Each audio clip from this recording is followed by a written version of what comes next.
Buffalo Bills safety Damar Hamlin is beginning to awaken and is, quote, making substantial improvement, according to an update from doctors at the University of Cincinnati Medical Center. Meanwhile, the NFL says it will not reschedule the Bills-Bengals game that was suspended on Monday.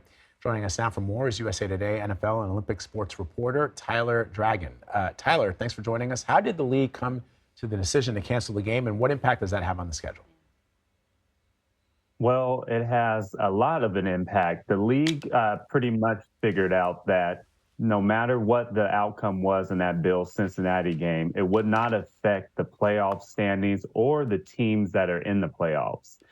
There are still 2 spots available in the AFC, and those teams are in the AFC, and then there's 1 spot available in the NFC. So no matter what the outcome was in that Buffalo-Cincinnati Bengals game, none of the playoff teams would have been affected. So the NFL and the Commissioner Goodell decided that they are going to come up with a proposal, and the league's owners are going to decide if they are going to approve that proposal today. So we should find that out about maybe later on this afternoon, maybe this evening. And basically the proposal is if the Bengals, the Chiefs, and the Bills finish within a half game of each other, and then 2 of those teams make the AFC Championship game, the AFC Championship game will be at a neutral site. That is probably the simplest way to put it. And then if the Bengals end up losing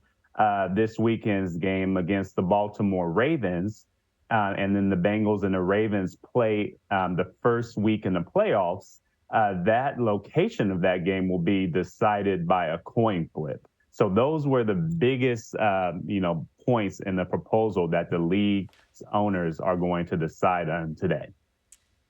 I don't know what that sounds very confusing, but hey, but you did a great job explaining it, not because of you. So let's talk about the fact that there are playoff hopes on the line out there. Can you sort of walk us through the scenarios and who you think may be clinching the remaining spots for the AFC and the NFC? Well, yeah. So as I said, there are 2 spots available in the AFC. The first is the winner out of the AFC South. The Jacksonville Jaguars and the Tennessee Titans play on Saturday evening, and the winner of that game will automatically be in because they will win their division. And then there's 1 wild card spot in the AFC available, and that is the Pittsburgh Steelers couldn't get in there.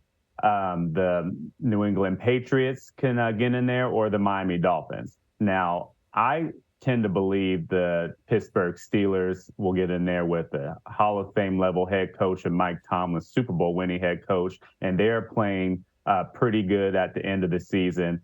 So I have them as a favorite winning. They played the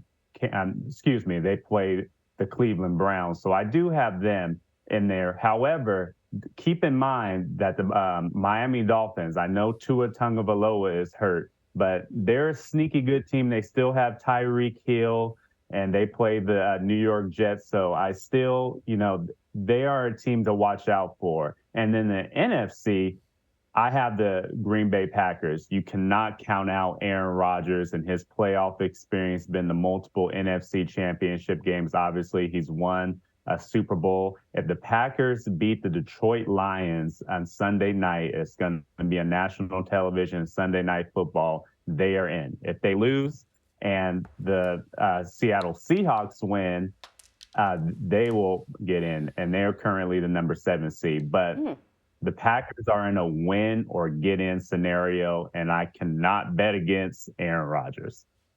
All right. Our floor director, Tom's like shaking his head. He's betting against you.